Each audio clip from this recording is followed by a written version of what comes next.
पैसे जमा होण्यास सुरुवात झालेली आहे। खात्यात पैसे जमा करा असे आदेश कॅबिनेट बैठकीत मुख्यमंत्री आणि मला अतिशय आनंद आहे, निधी वितरणाची सुरुवात आम्ही कालपासून केली आहे। 1 कोटीपेक्षा जास्त त्यांच्या खात्यामध्ये त्या ठिकाणी। राज्यातील सर्व नागरिकांसाठी आनंदाची बातमी। या बातमीने मात्र महाराष्ट्र राज्यातील जवळजवळ 7.5 कोटी जनतेला सगळ्यात मोठा मिळालाय सुखद धक्का। सरकारने अखेर 1 ऑगस्ट पासून सगळ्यात मोठी अपडेट आता दिली आहे। गॅस सिलेंडर प्रचंड झाला स्वस्त। खाद्यतेलाचा डब्बा तब्बल 800 रुपयांनी मिळणार स्वस्त। मतदान कार्डावरती तुम्हाला मिळणार, मतदान कार्ड दाखवून मिळणार तुम्हाला तब्बल 12,000 रुपये। खात्यात जमा होणार का?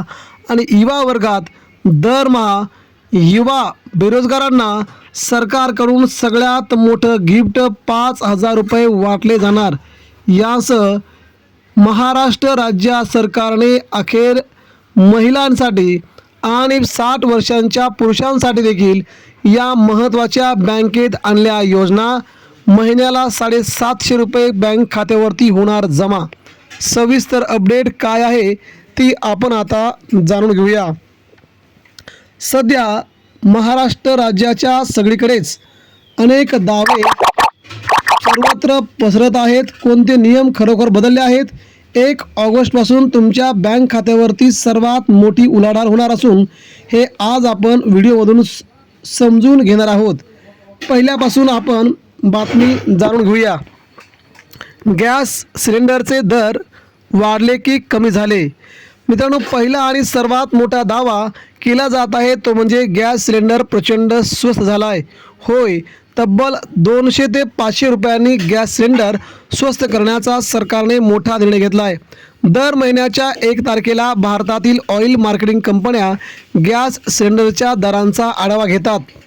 कमर्शियल गॅसमध्ये सध्या कमर्शियल गॅसच्या सिलेंडरच्या आंतरराष्ट्रीय बाजारातील कच्च्या तेलाच्या किमतीनुसार दरमहा 50 ते 100 रुपयांची तफावत बदलते। त्यामुळे यावेळेस 200 रुपयांनी हा कमर्शियल गॅस स्वस्त झाला आहे। घरगुती सिलेंडरच्या दरामध्ये 1 ऑगस्टपासून कोणताही मोठा जॅकपॉट किंवा प्रचंड कपात झाली नाही असं सरकारने सांगितलं असलं तरी 500 ते 600 रुपयांची सूट आगामी काळात देणार असल्याचं सध्या त्यांचं म्हणणं आहे। उज्ज्वला योजनेअंतर्गत मिळणारी हक्काची सबसिडी ही पात्र लाभार्थ्यांनाच मिळते। आता मात्र बाकीच्या सर्व नागरिकांनाच ही मिळणार असून 100 रुपयात तुम्हाला तुमचा गॅस भरून दिला जाणार आहे। त्यानंतर खाद्यतेल आणि इतर वस्तू 800 रुपयांनी स्वस्त। किराणा सामानामध्ये सध्या सर्वात महत्त्वाचं आहे ते म्हणजे खाद्यतेल। तेलाचा डब्बा आणि इतर दैनंदिन वस्तू 800 रुपयांनी स्वस्त झाल्या। मित्रांनो, किरकोळ बाजारामध्ये वस्तूंचे एका रात्रीत भाव साधारणतः 100 ते 200 रुपयांनी घसरतात। गेल्या महिन्याभरामध्ये तेलाचे भाव साधारणतः 800 रुपयांनी घसरल्याने पुढील महिन्यामध्ये साधारणतः ऑगस्टपासून आंतरराष्ट्रीय आयात शुल्क कमी केल्यामुळे जागतिक पुरवठ्यावरती आता हे अवलंबून असताना भारत सरकारने मात्र तेलाच्या किमतीत प्रचंड घट केलेली आहे। चालू हंगामात पिकांची आवक आणि जागतिक बाजारपेठेतील घसरणीमुळे खाद्यतेलाचे भाव काही प्रमाणात नियंत्रणात राहण्याची शक्यता नक्कीच आहे। आता तिसरी महत्त्वाची बातमी, PM किसानचा हप्ता वाढणार आहे। तिसरा आणि महत्त्वाचा विषय म्हणजे PM किसान योजनेचा हप्ता तुम्हाला 2,000 मिळतात, आता ते वाढून 3,000 रुपये देण्याची सरकारची मोठी घोषणा आहे। त्यामुळे आता तुम्हाला जवळजवळ 18,000 रुपये वर्षाला मिळतील। केंद्र सरकारकडून 1 ऑगस्टपासून थेट हप्ता वाढवल्याची अधिकृत घोषणा सध्या केली नसली तरी सरकार या बाबतीत मात्र विचार करत आहे। त्यामुळे तुमच्या खात्याची EKYC, आधार सीडिंग आणि लँड सीडिंग पूर्ण असणं बंधनकारक आहे।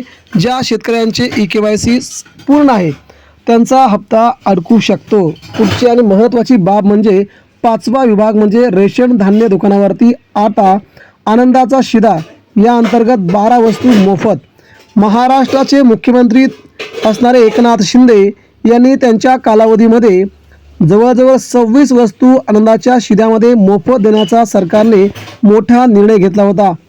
त्यानंतर त्यांचं मात्र महाराष्ट्रात पुन्हा एकदा सरकार आलं। सर्वसामान्य नागरिकांनी त्यांना भरभरून मतदान केलं। त्यानंतर मित्रांनो आणि आता रेशन कार्डवरती तब्बल 12 वस्तू मिळणार हे सध्या दावा केला जातोय। राष्ट्रीय अन्न सुरक्षा कायद्याअंतर्गत मोफत तांदूळ किंवा गव्हाचे वाटप नियमितपणे सुरू आहे. आनंदाचा शिधा विशेष किट सण उत्सवांच्या काळात गणपती, दिवाळी, गुढीपाडवा राज्य सरकारकडून आनंदाचा शिधा अंतर्गत 100 रुपयात पैसे 4 ते 6 वस्तू मिळायच्या, परंतु आता त्या वस्तू 12 मोफत मिळण्याचा असा सरकारने मोठा निर्णय घेतल्याची सध्या सोशल मीडियावरती जोरदार चर्चा आहे. त्यामुळे मोफत फ्रीमध्ये मला आनंदाचा शिधा येणाऱ्या पूर्ण सणांमध्ये मोफत देण्याचं सरकारने जाहीर केलेलं आहे. त्यामुळे शासनाच्या अधिकृत नियमानुसार नियमित धान्य आणि तुम्हाला या वस्तू मोफत देण्याचं सरकारने स्पष्ट केलं आहे. सर्वात मोठा फ्रॉड मतदान कार्डावरती 12,000 रुपये. सध्या सगळीकडे सांगितलं जातं आहे की सध्या 5वा आणि सर्वात धोकादायक दावा आहे की मतदान कार्डावरती तुम्हाला पैसे मिळणार. आता कोणत्याही तुम्हाला क्षणामध्ये कोणत्याही नोकरीला जायचं असेल तर तुम्हाला सुरुवातीला आधार कार्ड, मतदान कार्ड, राशन कार्ड विचारतात. यावेळी तुम्हाला एखाद्या तुमच्या मतदान कार्डावरती पैसे देत असतील तर तुम्ही तिथे काहीतरी मोबदला द्यायला हवा तरच तुम्हाला मतदान कार्डावरती 12,000 18,000 रुपये दिले जातील. आणि सरकारमार्फत हा मात्र सगळ्यात मोठा खुलासा केला आहे की आता मतदान कार्डावरती पैसे देण्याची प्रक्रिया सुरू केली असून निवडणुकीच्या अगोदर हे पैसे त्या लोकांच्या हातात काही नगरसेवक, काही आमदार, काही खासदार देत असतात. तेच पैसे तुम्हाला तुमचं जर मतदान कार्ड असेल, तुमचं जर ते यादीमध्ये नाव असेल तर ते प्रत्यक्षी नगरसेवक असतील, आमदार असतील, तुम्हाला ते पैशांचं वाटप दर पंचवार्षिक योजनेला करतात. हेच ते पैसे तुम्हाला मिळत असतात. मतदार ओळखपत्र हे केवळ तुमचं ओळखपत्र नाही आणि मतदानाचा हक्क दर्शवणारं पुरावापत्र आहे. त्यामुळे हे पैसे तुम्हाला लोकांकडून मिळतात. युवा वर्गाला आता मिळत आहेत जवळजवळ 5,000 रुपये. महाराष्ट्रामध्ये जर आपण पाहिलं तर राज्यातील जवळजवळ 3.5 कोटी युवा तरुण असे बेरोजगार असल्याचं दिसतंय. त्यांना कोणत्याही प्रकारची नोकरी नाही, कोणत्याही प्रकारचं काम नाही. अशांसाठी महाराष्ट्र सरकार आता नवीन योजना आणत आहे. ती योजना म्हणजे सध्या जे युवा वर्ग आहेत, जे बेरोजगार आहेत, त्यांच्यासाठी प्रति महिना 5,000 रुपये देण्याची योजना सरकारने आखली असून सरकारचे या योजनेकडं खूप मोठं लक्ष आहे. मुख्यमंत्री कौशल विकास योजना या योजनेअंतर्गत सर्वसामान्य घरातील गरिबातील मुलांना 12,000 रुपये, 14,000 रुपये, 16,000 रुपये अशा प्रकारचे पेमेंट देऊन त्यांना कामावरती घेणं, त्यांचं काम पाहणं आणि त्यांना नोकरी देणं हा युवा वर्गासाठी सरकारने आणलेला कार्यक्रम महाराष्ट्रात यशस्वी झाला. त्यामुळे आगामी काळामध्ये असे अनेक कार्यक्रम आणून युवा वर्गाला 5,000 रुपये दर महिन्याला देण्याची आणि तरुण युवा वर्गांना 10,000 रुपये देण्याची सरकारची ही मोठी घोषणा मात्र वारंवार पुढे जात आहे. एकंदरीत महाराष्ट्र सरकार ह्या योजना सर्वसामान्य नागरिकांसाठी, सर्वसामान्य गरिबांसाठी दरवेळेस आणत असते. त्याचाच हा मोठा फायदा आता सर्वांना होतोय. तेव्हा मित्रांनो, म्हणजेच सध्या बघत असताना 1 ऑगस्टपासून या सगळ्या वस्तू तुम्हाला तुमच्या बँक खात्यावरती येताना दिसतील. हे सरकारने देखील स्पष्ट केलेलं आहे. धन्यवाद.